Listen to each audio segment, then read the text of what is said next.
Hey y'all, it's Lindsey, and I am in my new house. What? It's crazy. It has been a very intense process to get from our old house to our new house.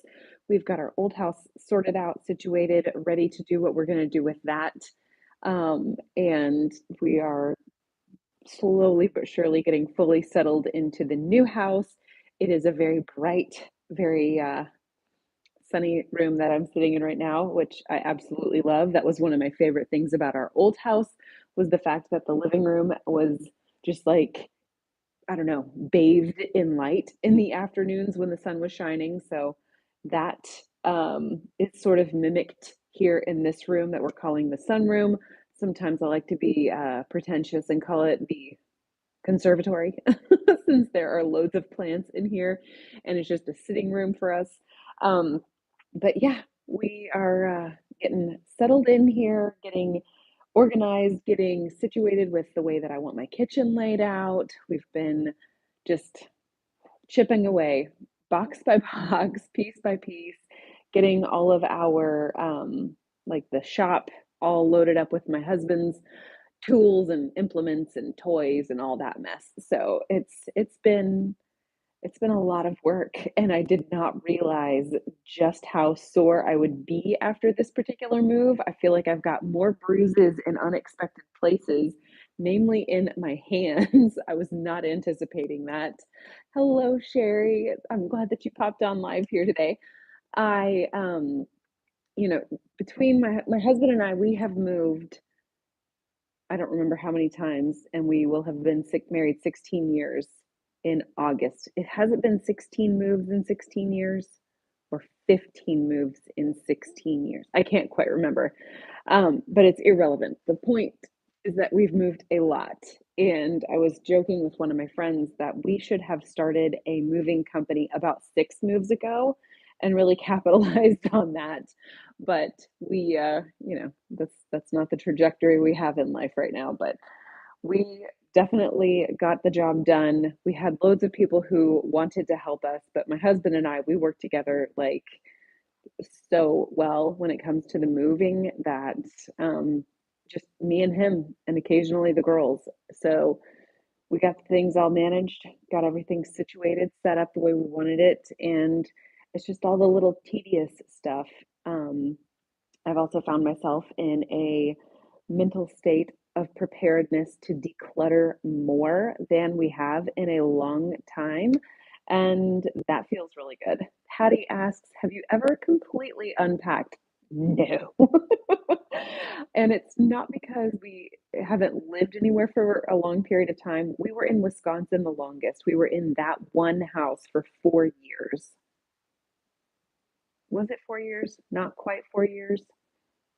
Anyway, that was the one place that that we lived the longest, and I still didn't fully unpack there, but it was more or less like I've got all of these things that were appropriate that I used, and then I would rotate them in and then rotate them out, and I do not expect to fully unpack here. I had a lot of things hung up on the walls in our Wisconsin house that don't suit my my taste or my expectation for the way that we want this house to just kind of like flow. Um, and so I do anticipate donating a lot of things that I will never have to unbox or unpack. And we also, I tell you what, I could probably, if we used mason jars as currency, I would not have to worry about the price of gas. It's, I have a ton of mason jars. I have a ton of kitchen things that that we use, and then I box some of them up because they're too many for the, season of life that we're in, and then I will pack them away in storage and then pull them out as I need them, or I'll forget that they are packed away in a certain place, and then I'll go buy a few more, and it's just being fully unpacked is not my reality ever. And then, just like typical storage type items, like we have a whole a whole lot of Christmas dishes that I've inherited from my grandmother, and those obviously only come out for Christmas time. So I obviously keep those packed most of the year. There's a lot of storage type things that will remain boxed up until it's actually time to use them. I believe I have missed a question or two. Sherry asks, do you by chance have a yummy hot chocolate pudding recipe? Um, Something like silky chocolate. I don't. I don't have a hot chocolate pudding recipe, but I can definitely consider working on that. Patty, you asked, do I think this is it for a while? That is a great question, Patty. I never know. I never know. I thought that our first house we bought back in Pennsylvania, was that 10 years, 11 years ago? I thought that was going to be it. I thought buying a house meant that we were rooted, but we bought our house in Pennsylvania. I think that was 11 years ago. And within 2 months, we realized that the company my husband was with was going to be making some major financial changes. So, to preemptively strike against the potential furlough, we decided to switch and go apply to a different company in a different state. And, buying a house and then 2 months later, after you've just hung pictures on the walls, it's one of those like pilot wives lore that if you paint the walls or you hang up pictures, you're probably going to move within 6 to 8 weeks. So I have, we've come away from that. That's just folklore for pilot wives. That's not my reality anymore. But I never feel like having a specific house or having anything. Nothing is ever set in stone. Let's just say it that way. And we are very much so um, creatures who like change. I mean, like we like to have our things and we like to have our consistency to a certain degree, but we've realized that truly it's like our family unit is our consistency, and we can make family wherever we go. We can make a home wherever we go. We're not like um, so intensely sold out for just this one job or just this one house or whatever the case may be. So it's I never hold I hold on, but very loosely, like holding on to a palm full of sand. I'm just gonna hold that sand in an open palm, and if we stay here long term, that's awesome. We will be so content here. But if something else changes and the wind blows a different direction, I'm willing to like let that take us where we need to go next, if we ever need to go somewhere different. So, but the plan currently is to stay tight here. All right. Sherry, you said you have cellulitis and you're craving chocolate and coffee. Ooh, yeah. Equipped chocolate powder and ghee mixed, but couldn't figure out the eggs and the gelatin. Um, when it comes to gelatin, I think it's about one, it depends on your brand of gelatin, but about 1 tablespoon of like the Zent beef gelatin will usually fully gel 2 cups of liquid. So I would recommend starting off order depending on how much pudding you're trying to make. Like if you're trying to make 1 cup of pudding, I would probably go really easy and do like half a teaspoon of actual gelatin powder. If you're trying to make a 2 cup serving, a 4 cup serving, whatever the case may be, I think it needs to be cut down to about, I don't know, about a third of the amount of gelatin to make it more of like a smooth pudding versus a rock solid gelatin. Or you can just kind of consistently go back in and re-stir whatever base you have made for your pudding so that the gelatin it's gelling the base but not setting into a solid mold. If you just keep kind of stirring it up, and I would say if you were doing it that technique, I would go with about half the gelatin instead of the full volume of gelatin to fully gel something. So um, getting pudding consistency done well, it does take some messing around with your measurements and things like that. Sherry asks, how long did it take you to move? That is a great question. And it also requires a follow-up question from me. when you say move, do you mean like from the time that I packed the very first items to be moved into this house, or the moment we actually got everything, like the moment we started taking things from the old house and installing them into the new house? Because those are two very different timelines. And then, whoop, hey, hey, hey, Claire. How are you, my friend? What time is it out there? It must be like what, 9, 10 o'clock in the morning? Is that right? It's 1:30 here almost. And Sherry, the gelatin from Vital Proteins. Yeah, I don't remember the exact ratio that that one shows on the container for fully gelling liquid, but I would imagine it's probably pretty close to what the Zint beef gelatin has as um, their ratios: 2 cups liquid, 1 tablespoon of gelatin, fully gels. So yeah, I would definitely use a much smaller volume of gelatin. If it doesn't work out well for you, I would go in and activate a small amount of gelatin in a very small amount of water, like tablespoons of water or less, or tablespoon of whatever milk alternative you're using for your pudding. And then I would blend that with like an immersion blender into the gelled product to try to like thicken it up and help it gel further. I've also gone through and made gelatin in a pudding fashion and had to use my immersion blender after the fact, after it's fully gelled, to kind of re-liquefy it. That has worked in the past as well. So sometimes you just gotta play around with whatever you have. And oftentimes, whenever I'm just toying out or teasing out an idea like that, I cannot replicate it to save my life. So that's always that's always fun. um, so trying to stay ketovore or keto during this period of time has been quite the difficult situation for me. There was lots of stress.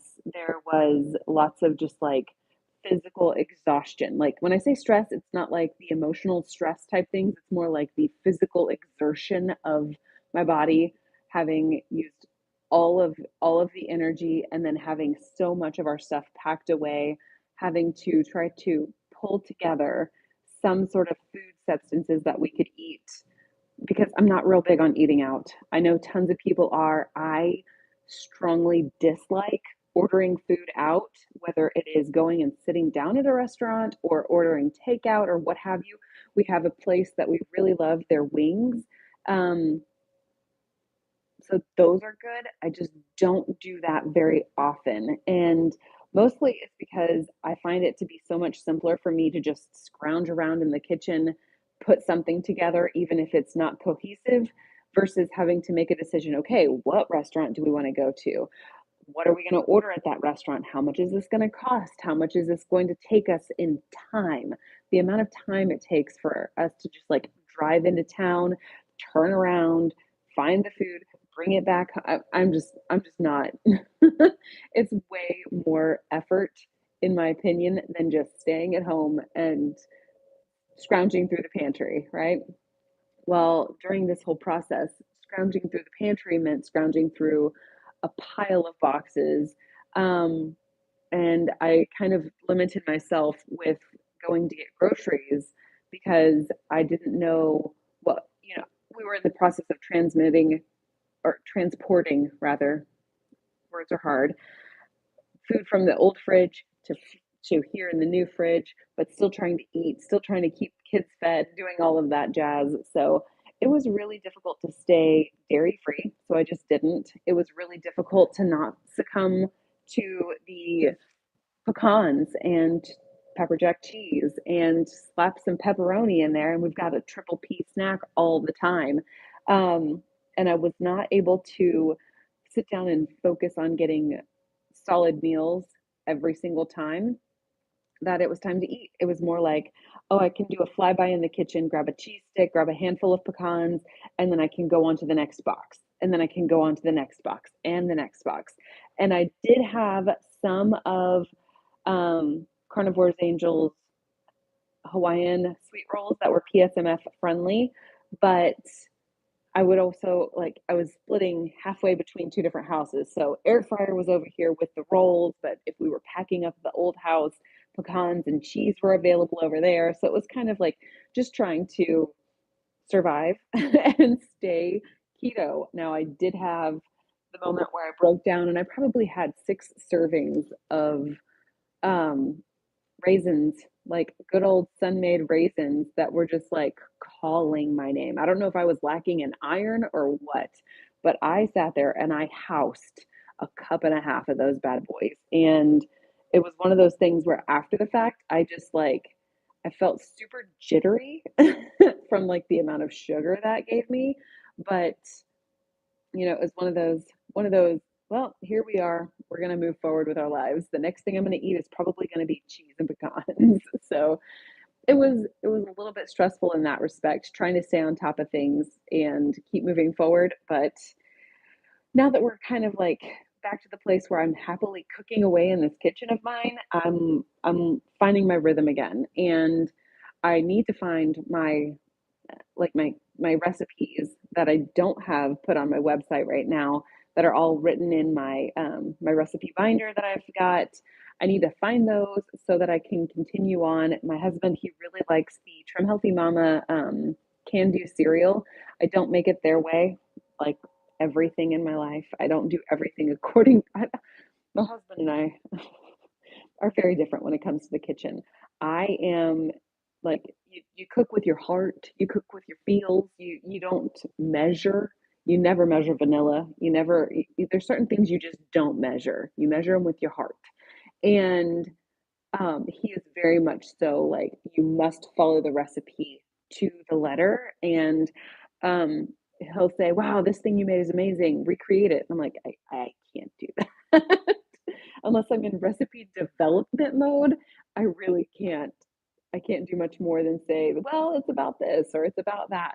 There is a channel here on YouTube called Meat Church, and it's a guy named Matt, and he is, from around similar area that I'm from and used to have swim meets at and stuff like that. And he's got this fantastic outdoor kitchen that he does barbecue in.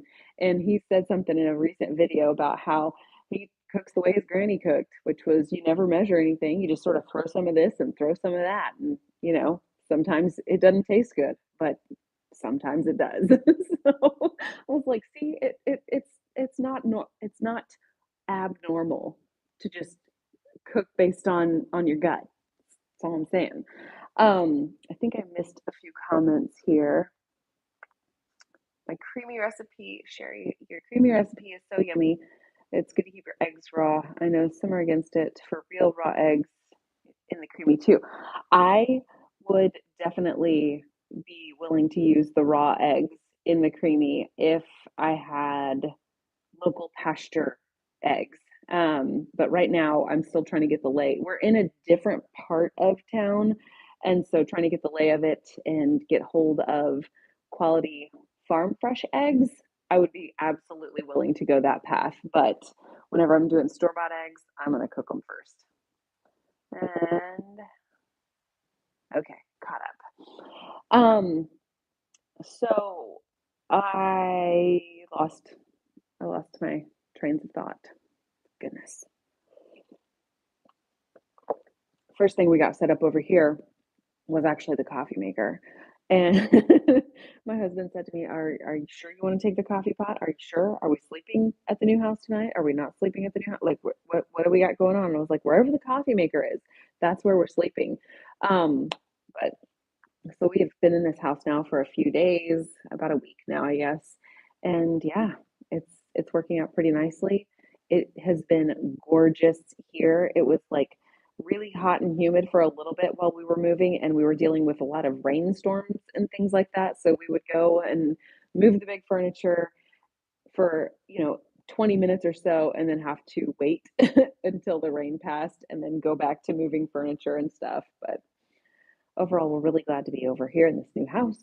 We're excited about just, getting to life, knowing that this house has everything we require as far as storage, as far as space, as far as a place for my husband's tools and all of that jazz. We can just kind of get settled in. So I don't know that I really have much more to talk about.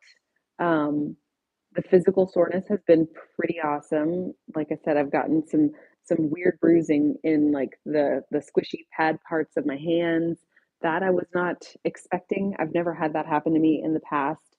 I but carrying quite a few of these things in such a way where we're trying to rush and get through the rain and all that stuff, I'm sure I was not using my muscles properly. So, Briar Rose, it would be nice not to live in a shoebox. I fully understand that one.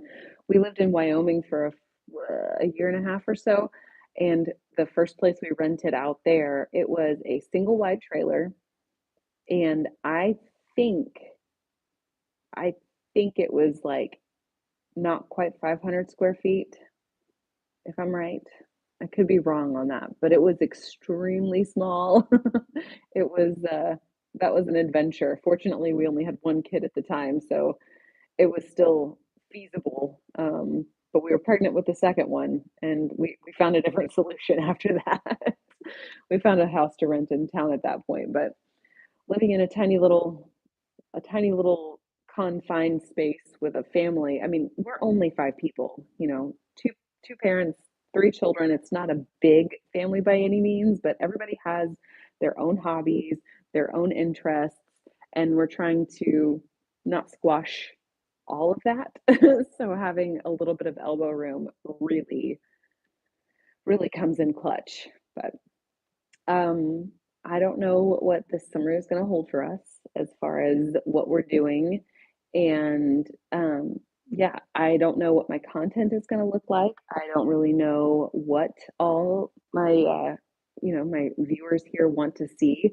I would like to turn this into something a little bit more consistent so that I have um, more outlet to share things. I feel like lately my life has just been a little bit flipped on its head with the trying to pack and move and all that jazz. But I would like to just be able to make my hobby a little bit more of a consistent outlet for me. So hopefully that'll happen. Is there anything specific y'all want to see that I have not been showing that, yeah, that would be of interest?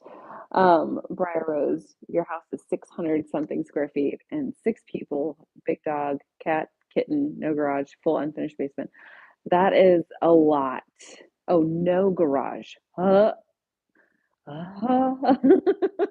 That's tough. That's tough stuff right there. My husband, he commandeered the entire garage at the old house for tractor and mowers and all of the big equipment like the table saw, and I think we had to have the snow blower still attached to the tractor so that it would fit, and like the land plane and all of the implements, and it's just one of those things where it was not worth it for me to park in the garage. It was way more prudent for us to use that for all of his gear, but now he's got a big old shop, and that's all his.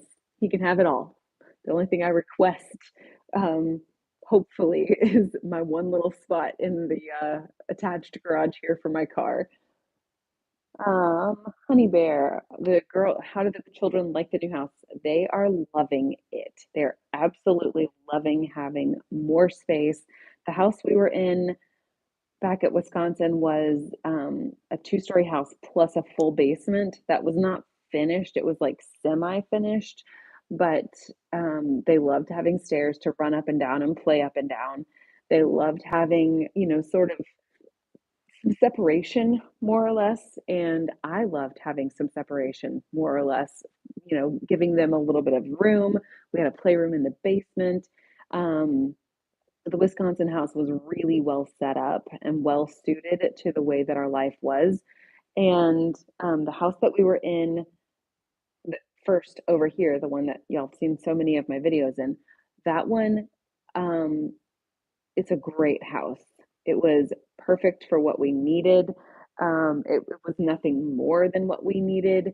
It was um, very utilitarian, but it's a very good house. It's ideal for someone who might be disabled or something, just because it's got complete wheelchair access to everything. It's got like a wheelchair accessible bathroom. It's got, it's very well suited for that kind of thing.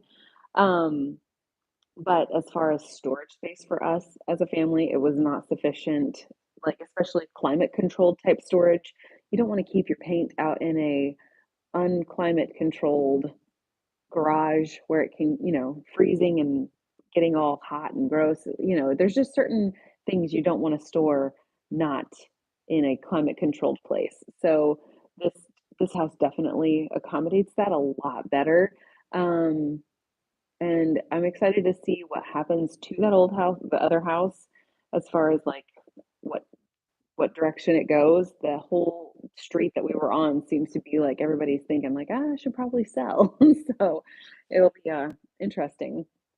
But this house definitely works very nicely for us. And yes, Briar Rose, tons of room to roam. Um, so yeah, I didn't really have a trajectory for this live video chat sesh. I just kind of wanted to pop in, say I'm still here. I have not been able to film anything because of being so focused on what we've got going on directly in front of us, and our uh, our computer is still in a box, so editing isn't going to be happening for me for a little while. Um, and to be honest with you, I don't think my brain is capable of that right now. I could probably just film directly on my phone and maybe splice some stuff together, but I cannot. I cannot just. Ah, it's just it's all in due time, right? All in due time. But yeah, any other questions or thoughts from y'all? Just live. Yeah, I'm just living for the coffee. All right, y'all. I really appreciate you popping in and sitting here with me in my little pretentious conservatory. I mean, it's really quite precious. It's got this this Mexican money tree. I've got a whole bunch of snake plants. I can't remember the name of this little bitty fellow that's hard to see. I cannot figure out for the life of me what this guy is, but I will at some point figure out what that guy is. So far, I have searched dichotomous keys. I have used a variety of apps that you take the picture of the plant and it's supposed to help you identify the plant. I can't get a consistent read on it. The only thing that has come close is the cinnamon tree, the true cinnamon tree. So we'll see what happens with that. But that's all I really had for y'all today. And I hope to see you in my next video.